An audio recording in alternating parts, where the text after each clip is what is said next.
Hello, everyone. Thank you so much for being here. We've got Delana Hunt, and she works for video creators. Yes, she is a YouTube queen. How you doing, Delana? I'm great. I'm so excited to be here. Oh, we're happy to have you. Thanks for doing this.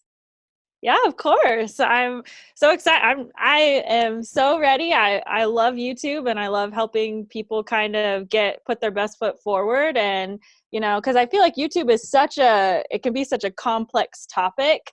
And so yeah, I'm just super excited to talk with you today. Perfect. So tell me, so we deal mostly with small business owners, Mhm. local professionals, real estate agents, and lenders. So talk to me a little bit about what would people get a little intimidated sometimes regarding social media and YouTube, all these different platforms. What would your advice be to get someone started? And why should they start? Why they should start, I think, is a really good question because especially for small business owners, I think it's really important because YouTube is basically direct to market. Like if you can get your videos out there, like if somebody is looking to buy a house or get into property investment or something like that, and they're going and they're searching on YouTube how to get started in that, it's like direct to market and it just doesn't get any better than that. So why to get started, I think is pretty clear. But But for a lot of people, it's yeah. not. So explain what you mean when you say direct to market, because a lot of people, they don't Yeah. understand the power of YouTube. Yeah. Well, it's just, it's a people literally go like it's the second largest or second most popular search engine in the world, like all on the internet. There's Google and then there's YouTube. And so people are coming to YouTube to find answers to their solutions, whether they're looking to just buy a house to get started. Maybe they just want to buy property. Like there's so many different avenues, but so many, like, just like how you don't know how to get started on YouTube, people even search that on YouTube, right? People who don't know where to get started whenever it comes to real estate or investing in that, they search those things. And Mhm. so if you are coming up on the feed because people are searching for these things, you are literally getting right to the person and especially if you're like focused on a certain area, people will even search, property in Arkansas or something like that. And you can literally find clients and everything in between just by growing your YouTube channel. And then YouTube is also, Delana, tied into Google. Uh-huh. Yep. So then they have that as well, which is great. Yeah, YouTube is owned by Google. And so YouTube videos are actually like five times more likely to rank number one than just a regular blog post or something, a YouTube video. Wow. So did you hear that? So YouTube videos are 5 times more likely to rank number one, which tells us that we need to be doing videos and putting them on YouTube, because YouTube is directly correlated with Google. So when people do searches, you're going to show up. Yep. Yep. That's true. So how should somebody get started? Someone's never used YouTube before. First of all, tell us how they get started and then give us some of your best hidden secret strategies. Yes.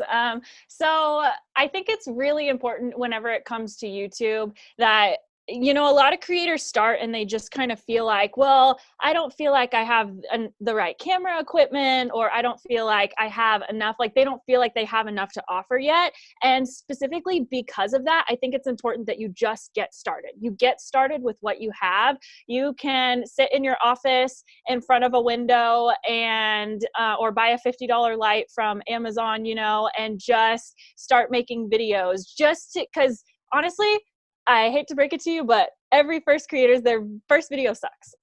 Yeah. It just does. And we That's just okay. have to, it's okay. Yeah, we just have to get over that hump, because I think that a lot of creators make the mistake of like, okay, I just need to like set everything up before I get started. But if you get started first, you'll have a clearer picture of what you actually need to move forward with and where the areas that you actually need to improve on. Because I think that we try to get the clear picture first rather than just getting our hands in there. So I think it's really important to just get started. Just set up your iPhone. These iPhones, they shoot in 4K. You got plenty of quality here. Great. They capture light really well. So if you've got a window and an iPhone, they also have decent audio. And so just get started. But in terms of like what do I actually make as my first video? I know that I can use my iPhone and everything, but what should I even talk about? Well, what are some of the most common questions that you get in your business that you find yourself answering over and over and over again with the people that you deal with on a daily basis, and start making videos on those topics. And then from there, you'll likely start to get questions in your comments. Okay, well, what about this? And then you can start to answer those questions. It's also important to do a lot of research, like whatever niche you're going into. So if it's property investment or just connecting the right person to the right house or whatever it may be, you want to just immerse yourself in that niche, because the more that you know about what's already out there, what people are doing well, what questions aren't being answered, and everything in between, the better that you can serve the audience that you're trying to reach. It's funny, one of the tips that I give my students is to go to Google and start typing in questions, and you'll see it will auto-populate the most frequently asked questions. So the one that comes up first, that's the most frequently asked question. Then you can keep going down. And then if you scroll to the bottom where it says related searches, you can also answer those questions. So going to Google and doing that little is a trick. Mm-hmm. And the nice thing about it is that you're getting, again, people are searching that. That's the most commonly searched term. So use Google to your advantage when it comes to thinking about topics. And Delana, you just gave a great advice. What are the most common questions, the common problems? What do you find yourself answering over and over? What things always seem to come up? Do videos on that. Yes, absolutely. And I think on top of that, you can also go to YouTube itself and just, auto-populate the search bar on YouTube as well, because you brought up auto-populating on Google. Great place to start. There's also little tools that you can use that you can see kind of like how many searches you're getting. If you use TubeBuddy, I think it's a paid, you can use TubeBuddy or vidIQ. I think it's only like $8 a month for TubeBuddy, but if you go and you type in a search term, it will tell you how many searches you actually get, or that term actually gets for that month. And so that's a great way to know as well, is just seeing, okay, maybe it's not the top search term on YouTube, because a lot of times what we also have to consider is that the top search term, although we still want to serve those viewers, there's usually a lot of competition there. On there. And so by looking at like the actual search volume, okay, maybe not millions of people are searching this, but maybe 20,000 people are searching this a month, and that's still a sizable number. And so we can make videos on those topics and things like that. So is there a way to find out, like on YouTube locally, what questions people are asking on a local level? On a local level, no, not unless you really kind of search like if I were to go into like property for Arkansas or something like that, like if you search a local term, then you can see the searches there, but that would really be the only way. Okay. So you can't do that. So, so strategy number one is just to start, right? You don't need fancy equipment. You just need to start. Don't be so concerned about making it perfect, because you'll learn as you go. So implement quickly. And then looking for topics, what questions you commonly get asked. Mm-hmm. And then can you give us like what type of, as far as the video itself, what is the format that the video should be in? Like, I know doing a video on YouTube is different than doing a video on Facebook. For example, people are usually going to video to compare and contrast or to learn, right? Whereas when you're on Facebook, it's more for entertainment. So what is the strategy behind how you should be creating the videos? So it's really going to vary a lot depending on your niche, because I mean, there are little like cartoon characters out there that are 30-second long videos, you know what I'm saying? And those are purely for entertainment. But for something like this, usually your videos fall kind of in between anywhere from 5 to 10 minutes long. That length, and the only reason, whenever you're thinking about like video length, video structure and everything, which I'm going to walk through a little bit of a video structure to give you a clearer picture, but especially whenever it comes to video length, because that's a question that we get a lot, you want to think about how long does this video need to be, like truly need to be. That means cutting out any fluff, cutting out any information that maybe is not super specific to the topic at hand, and just really cutting it down to the meat of the content. Or it could mean that maybe we go over a little bit because maybe we needed to spend a little bit more time to really explain this more complicated topic, right? So maybe that video is 15 minutes long, and that's okay. You need to let your video be however long it needs to be, but usually in a niche like this, it falls around 5 to 10 minutes. 5 to 10 minutes. Okay. Yeah. I really want to hear about the video structure. So videos, you want to be about 5 to 10 minutes long. And the structure of video, that's very, very curious about that. Yeah, so the structure is super, super important. So I think whenever it comes to growing on YouTube and just kind of what you need to know overall is we need to think less about algorithms and more about people. So how can we get people to respond to our content? Because the algorithms are designed to respond to how people respond to our content. So if we get people to respond to it well through a good title and thumbnail, a good video structure, and then where they're going after the video, those are the biggest 3 things that we need to pay attention to whenever it comes to engaging our audience, getting our videos out there and stuff like that. So the first thing you want to focus on is a good title and thumbnail. It all starts there. That's where we get the viewer to click. I think a lot of people underestimate the importance of a good thumbnail, and YouTube is a visual platform, so we need to visually entice them as much as possible. And then from there, we want to think about, as far as a thumbnail, give me an example of what kind of things people should be thinking about when they're making their thumbnail. Okay, so give me a video topic. Okay, 3 things you should do when selling a home. 3 things you should do when selling a home. Okay, so you want to think about what kind of visual representation can we have that would connect to selling a home. So I think that Graham Stephan, have you heard of him? No. Okay, well, you can look him up. He does a lot of real estate kind of topics, selling houses, property, everything like that. What's his name? Graham Stephan. Okay. And he does this really well. So his thumbnails are a great example, but he'll have like for a video topic like that, he'll have maybe like one of the little house emojis and then a dollar sign next to it.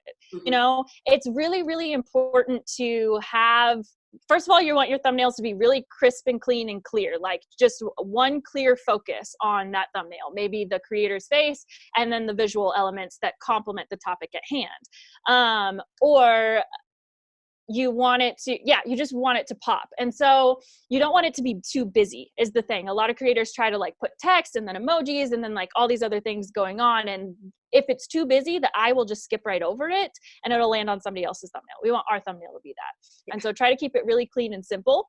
But yeah, just any visual representation that you can have, even if it's just through simple little emojis of like a house and then $3 signs or something. Yes.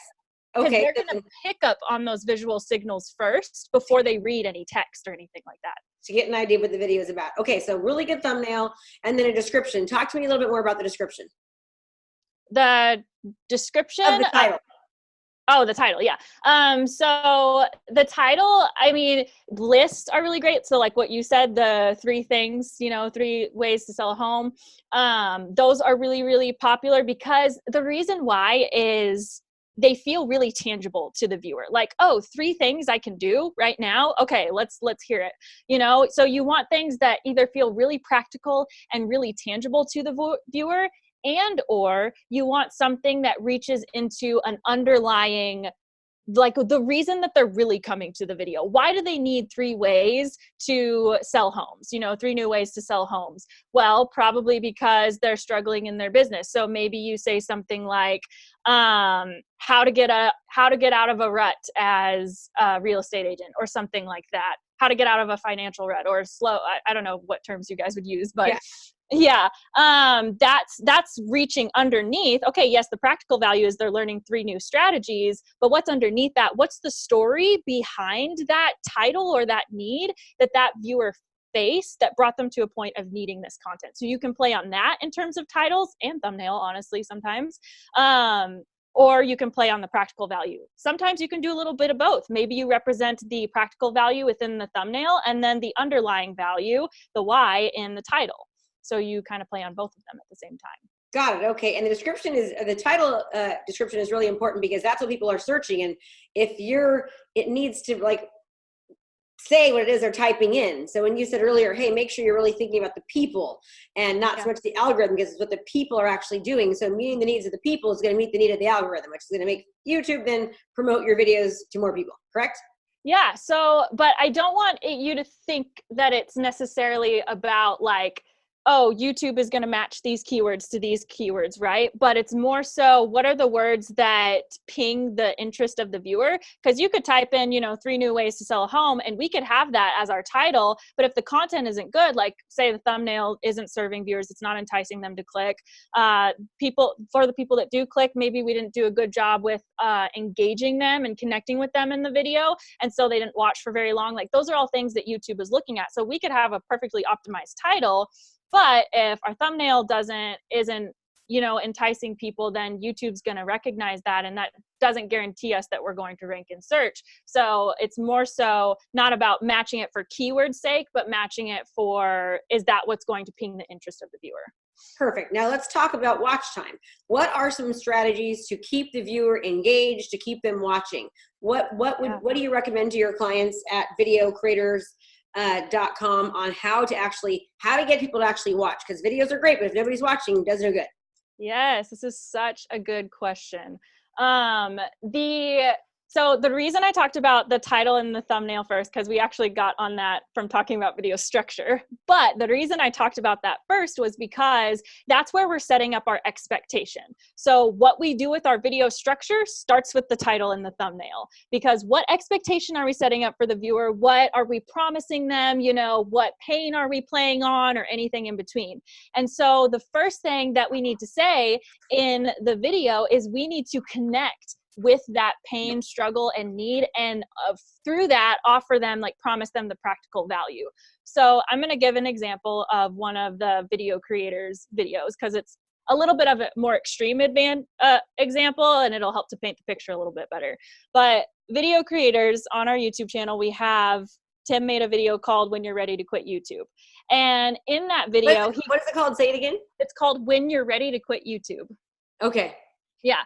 And so in that video, he could have so easily opened up by saying, hey guys, hey creators, I'm going to show you how to stay motivated on YouTube and blah, blah, blah, blah, blah. He could have immediately met them with the practical value. But instead, the first thing that he says in that video is, being a YouTube creator is so hard. And he talks about all the reasons why it's hard. And he talks about the dip that creators face and what we can learn from it and everything in between. So what he's doing here right at the beginning of the video is he's connecting to what he knows that they're feeling, the struggles that they face that made them interested in this video. He's aligning himself with them, their feelings. Exactly. Yeah. Because what this does for the viewer is it makes them feel like, yes, that's exactly how I feel. What do you have to say?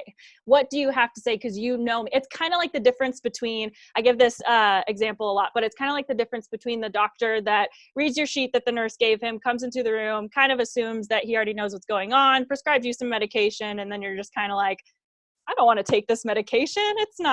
I don't feel like you know what's really going on with me, Yeah. And then there's the doctor that comes into the room and he lets you rant about all the pains that you've been having and the struggles and everything in between. And then he says, man, that's hard. I think that these are some things that we need to try. These are some first steps that we need to take. I'm going to go ahead and prescribe you this medication for now. And then we can look into other options after that. And then you'd be like, oh, okay, I feel like we're going to get somewhere. That's the difference. We need to be that doctor to our viewers, where they feel like we've already listened to them and we really know them before we offer them practical value.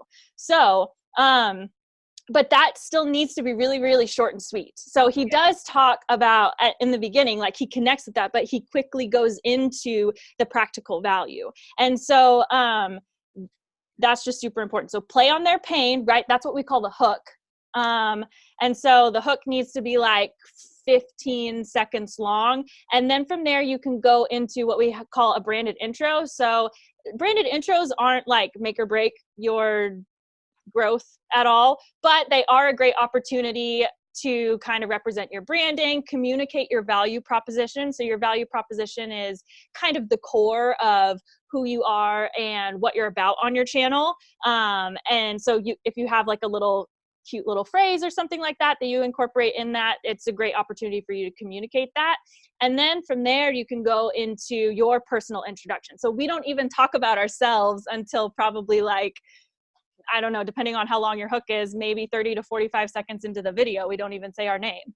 And but it's that opportunity that we get to say, hey, my name is Delana, and I am all about helping you do XYZ so that you can XYZ, you know, and then we go into the topic at hand. And today we're doing that by blah, blah, blah, blah, blah. Mm-hmm. Gotcha. So a good hook in the beginning, align with their feelings. And then once you've aligned with their feelings, then establish yourself as the authority figure, why they should actually be listening to you, right? Mm-hmm. They need to know that you're the person that actually they should be listening to. So kind of demonstrate the authority without saying you're the authority, meaning something like you wouldn't say, oh, I'm the best realtor in town. You'd say, hey, I've sold, over 2,000 homes in my career. And I understand exactly what you're going through, right? So then they realize, oh, you're an authority figure, and then get into your topics. Yeah. Gotcha. So you're kind of building credibility in two different ways. You're building credibility in the sense of you're making the viewer feel like, yes, you know exactly what I'm feeling, because that adds credibility just in, you're like, how did you know? How did you read my mind? You know? And then you're building credibility and like, been there because I know exactly how you're feeling, and I've overcome it because I've now achieved XYZ. And so those two elements together are really important. Perfect. And then now here's the solution, right? Yep. Is like the chunk of the video. Yep. Mm-hmm. And then what about the call to action? So your calls to action. Oh, this is such a good question. I think that a lot of creators fall into the trap because we see it on YouTube all the time, right? Where we watch a video and then at the end of it, the creator is like, hey, everyone, make sure that you like, comment, and subscribe and share this all over your social medias and blah, blah, blah. And they give us like 10 things to do at the end of the video. But what is more effective, it's important to keep in mind that the more things that we give them to do at the end of the video, the less likely they are to do anything. And so we need to let each video have its own purpose, which we can talk about more later. But most of the time we need to give them one clear place to go. So whether that's sending them off the platform to our website or sending them to another video, which is what we'll do in most videos if we're trying to grow our YouTube channel, you want to send them to another video. And it's so important you can still have the little subscribe button there on the end screen, because there's little end screens that you can add, and you can add like the subscribe button and then the next video you want them to watch. So you can still have that there if they want to click on it. But the only call to action that you actually make at the end of the video is, hey, make sure that you watch, now that you know these 3 strategies on how to sell this house, make sure that you watch this video right here where I'm going to walk you through blah, blah, blah. And whenever we pick this video, we need to not think about, because YouTube gives you the option to select like best for viewer or something like that.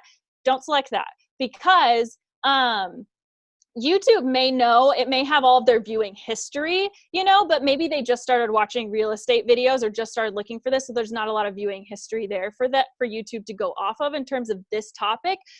And YouTube doesn't know why they clicked on this video in particular, but we do.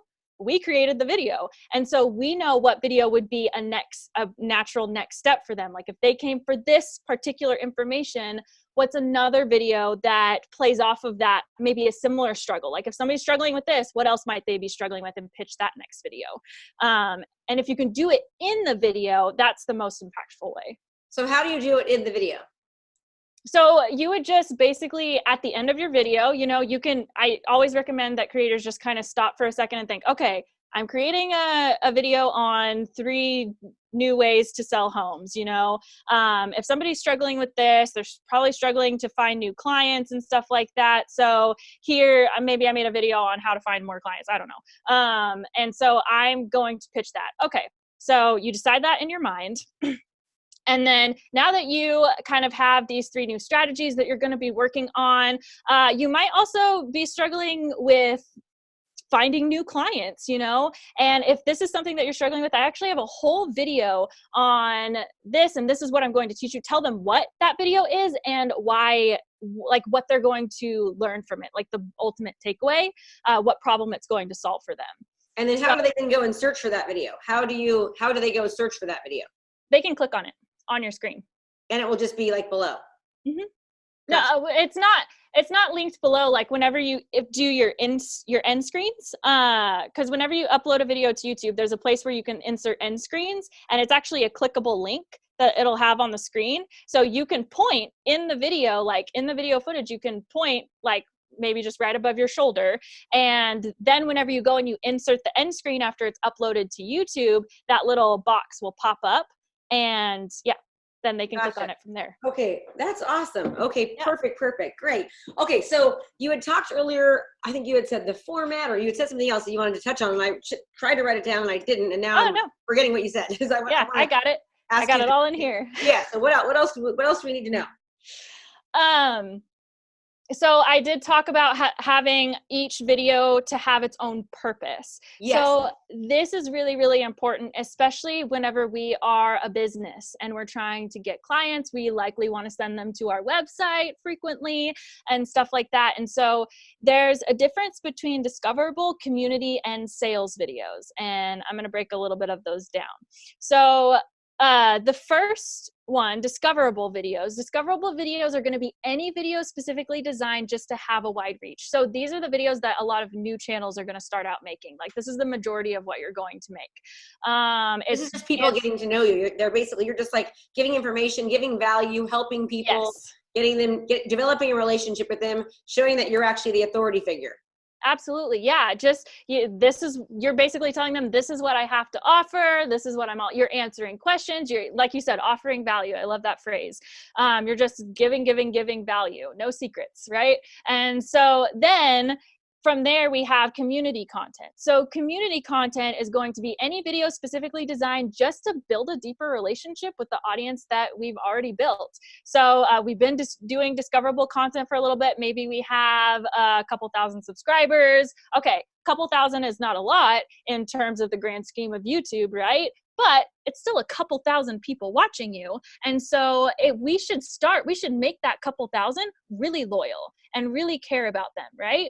And so that's where community content comes in. Now, community content you won't do as often as discoverable content, because discoverable content is kind of like your bread and butter. It's what brings people in, hopefully turns them into subscribers and everything in between. But community content is where we can start to lead them into bigger and better things from our YouTube channel. That all starts with that relationship. So this can be things like maybe, I don't know, day in the life of a YouTube strategist. I meant to say real estate agent. Yeah. A day in the life of a realtor, or, maybe you share your own personal story about, how you got started in real estate. And that's not necessarily a discoverable topic, but for maybe the other realtors that are following you or things, or even if it's not realtors following you, maybe it's people who are interested in the services that you offer, then they will still be able to connect with you, because it's that human element that you'll probably hear a lot of people talk about in terms of growing on YouTube. We want to feel like we can connect with you. And so don't be afraid to just talk about your life. But those have to be specifically designated videos. We can't talk about our lives and rant on about our lives in a discoverable video, because that's not the purpose of that video. We are expecting new people to watch discoverable videos, people who aren't invested in us yet. So we save those other elements for community content. And in both of these, discoverable and community, we will send them to another video. So these are just we're getting them to watch more, because what's the most important thing to YouTube?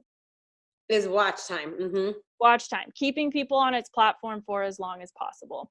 And so then we have sales videos. So sales videos are going to be any video specifically designed to send a viewer off of the platform. So whether that's to sign up for our email list, join a private Facebook group, actually go buy a product or book a call with us, or anything in between, that is a sales video. And we have specific designated sales videos because it can be a negative sign to Google if we're consistently sending viewers off of their platform. And so, because remember, Google and YouTube are connected. So we want to help YouTube achieve its goals of keeping people on the platform for as long as possible so that it helps us achieve our goals. So we do sales videos when it makes good business sense to do so. Okay, we've built a good following, we're starting to get some loyalty. All right, let's do a sales video. We got maybe 2,500 subscribers. You really don't have to have a lot before you start doing sales content. Now I'm going to start sending them to my email list. Maybe they get a free guide or something like that, or the first steps that they need to take in buying a house or whatever if they sign up for my email list. Gotcha. Okay. So discoverable basically is just getting them to know you, like you, and trust you, developing a relationship, adding value, not asking for anything in return. Community videos are more, can you elaborate a little bit more on community? Yeah, so community videos, it's just kind of letting the viewers know the human behind the camera, So it's simple things like, oh, I'm just going to sit down and just kind of share my story with you guys casually. They can be a lot more lax, and share your story. Give me some other examples of community videos that you consider. So there's like I'm trying to think more. So what would maybe mistakes that they've made, or things that have worked, things that haven't worked, things they wish they could do differently, that kind of thing. Yeah, those could be both. So that's kind of an area where community and discoverable could cross over, and that's common. So that can happen sometimes. Maybe you make like, oh, the 10 biggest mistakes I made as a real estate agent. And that was kind of, in your mind, it was more of a community content, but that could be very highly discoverable if somebody comes across that, So those, yes, would technically be considered community, but could also fall into discoverable as well. It could be like, I think I mentioned this earlier, but day in the life, like maybe you just literally take them along with you. Okay, as a real estate agent, I wake up at this time and then I do this, and, kind of just giving people a picture of your life. It could be interviewing, maybe you decide to interview one of your past clients and kind of a success story, like share a success story. Those aren't going to be always super discoverable. But for the people that already know you, that they will care about results that you got or something like that. Mm-hmm. So it's more after you've developed the relationship, after you've established yourself as the authority figure, then it's taking them more on a little bit of a more personal note with you. Personal. Yep. Taking that relationship and really developing it even more. Yeah. Exactly. They're discovering who you are. Yeah, that's good. Okay. Yeah. Okay, great. And then sales. So on the sales, you're taking them off of your page to sign up for your email list, going to your website, sending them to a certain landing page, whatever it might be. Yep. It's just any time that you're sending them off of the platform, like maybe you decide that you want to send them to your Instagram page. Don't necessarily recommend that, but maybe you decide that you send them to the Instagram page. And that would be considered a sales video. Now, I think a common misconception with that is a question that I get from creators is, well, can I have links in my description if that's the case? Yes, you can have links, just don't call to them every time. Anything that you do on YouTube, you always want to think about what is going to serve the viewers the best, So if somebody comes to a discoverable video and then in that discoverable video, they decide that, oh, they want to find out more about you. And so they want to go to your website, have your website in there. You don't call to it, but it's there if somebody who wants it is looking for it and can access it. So at the end of the day, we always want to think about what's going to serve my viewers the best. Make it all about them. Yes. So how often should you do a sales video?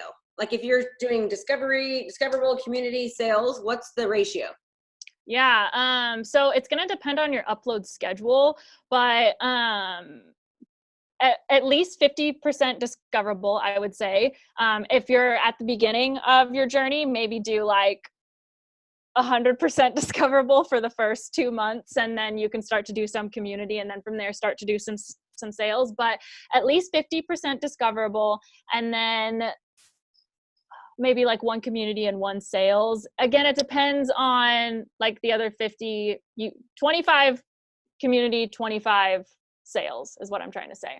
So 50 discoverable, 25% community, 25% sales. But if you're only doing 4 uploads a month, that's not a lot of content to go around. I mean, that's a fine upload schedule. Don't get me wrong. That's actually like industry standard. But so one a month is industry standard? Oh, I'm sorry. I meant once a week. Oh, okay. Once a week. Okay. Once a week. Yeah. So if you're doing once. That's enough, just doing once a week? Yeah. Lots of creators grow doing once a week. Gotcha. Yep. Okay. So Yeah. that's good. That's a lot. Yeah. A lot of creators actually fall in between. They'll fall at like 2 times a week because you just want to think about it this way. So we talked about, how can we best, it's at the end of the day, it's about what serves the viewers the most, right? And our upload schedule is part of that. So if we're uploading 5 times a week, and although our subscribers may be interested in the topics that we're talking about, they may not want to watch it 5 days a week. They have limited time. They have other creators that they love. It's nothing personal, but they only have so much time in the day that they can put towards, figuring this issue out for themselves or watching your videos. And so if we're uploading 5 times a week and our subscribers aren't watching a lot of our videos, then we're not really serving them. We're not really serving ourselves because we're overworking ourselves. And usually there's just not a lot of return on investment there. It doesn't really make our channels more discoverable because now we're at a point where we're just trying to pump out content, and that content isn't as good as it could be. So at the end of the day, it doesn't really serve anyone the most. And so that's why a lot of creators fall at the 2 times a week, where you're kind of staying at the forefront of the viewer's mind because you're in their subscription feed twice a week. But it's not so much that they are skipping over content and then they just end up skipping over your content consistently as a habit, That's actually really good to know. So it takes, the overwhelm away from people thinking they've got to do something like this every day. No, it's once or twice a week, right? Everybody can do 1 video a week and make it really, put some investment into it as far as your time so that you're actually following, what Delana is saying. I like it. What else would you recommend that we need to know about? I had a thought earlier that I was traveling on, but I think we kind of got off. Did I answer your question about sales videos? Yeah, you did. Perfect. Mm-hmm. Okay. Cool. So I think one thing that's going to be really important for your niche in particular, like your audience here, everyone that we're talking to, don't be afraid to delegate. Like, just don't be afraid to delegate tasks. So I think that especially whenever somebody starts YouTube, they take everything on themselves. They make all of their own thumbnails. They edit all of their videos, like everything in between. And that will all get really overwhelming really fast. And you don't want to get stuck in this place to where you're trying to keep up this rat race of feeding YouTube to where you feel like it's taking away from you actually feeding your business in the long run. And so I think what's really going to be important is start out just with what you have. Don't go and hire a video editor and everything. Like, just kind of get the ball rolling.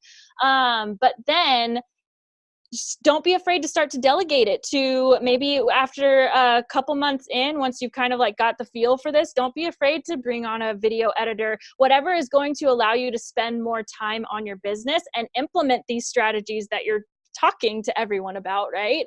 And actually serving people in your business, because I think that's a common thing that a lot of business owners run into is, they're trying to keep up with the social media rat race, and it's fine to delegate. Like, don't be afraid to delegate. It's not going to be any less personal to your viewers. And you guys do that, video creators, you guys actually work with people on their YouTube channels. We do YouTube strategy. So we help people understand how YouTube works. We help people get over their growth stumps and stuff like that. We don't do any video editing or actually create any video, contrary to what the name sounds like. We don't actually create any videos for you. No, we work with video creators. We come alongside them to help them reach their goals and what they're trying to achieve in their business. Gotcha. But that doesn't mean that it's actually pretty common that, if we bring on a one-on-one client, that I will have, like, I'll do video reviews for their editor and stuff like that, so that their editor's kind of like in the mix and everybody's working together. So that's common for us. Got it. Okay. Well, this has been great. I so much value here, so much information, Delana. I appreciate it. I always ask everyone if they can just give me one final thought that they want everyone to know. If they learned one thing and one thing only from today's chat with you, what would you tell them? I think the most important thing that I really want to drive home whenever it comes to being a YouTube creator is to get outside of your side of the camera and really think about the viewer. So you want to think about the entire viewer experience from, okay, from when they search the term to, you know, what if I'm searching this term, what would I be looking for? Like, what would be the signals for me that would be like, oh yes, that's the video that I need. Like really practicing putting yourself, and this does take practice. It takes a lot of time for creators to get outside of their own heads in a way, you know, and really put themselves in the viewer's shoes of what's going to serve them best. Because the better that you can put yourself in their shoes, the better you're going to be able to connect with them and answer their questions and really grow your business through that. And so that's really the most important thing is you know, constantly challenging yourself to think about the viewer side of things. How is the viewer going to translate this? And just start. It's the second largest search engine. So just start. Don't worry about being perfect.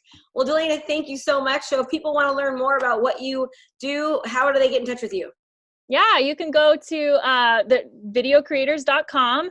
You can find out all the services, courses, everything that we offer there. You can book a one-on-one consultation with me if you'd like.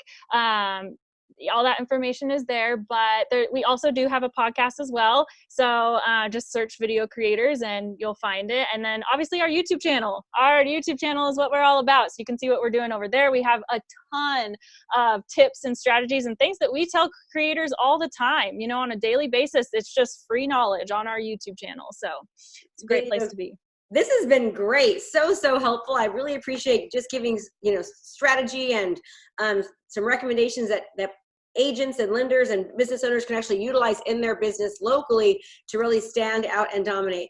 Thank you so much, Delana. I really appreciate your time. You were a rock star. Thank you so much. This was so much fun. I really, really enjoyed being here. So thank you for having me. Oh, you're welcome. I love giving value, and you absolutely gave it. So everyone, I hope you're just as fired up as I am listening to Delana. Now, remember, it's great to learn, but now it's time to implement. And I will see you next time. And thank you so much for giving me a few minutes of your time today. I really appreciate you. And as always, make it a great day. Thanks so much for watching my video. You can learn more about how to be a successful real estate professional by watching other videos that I have.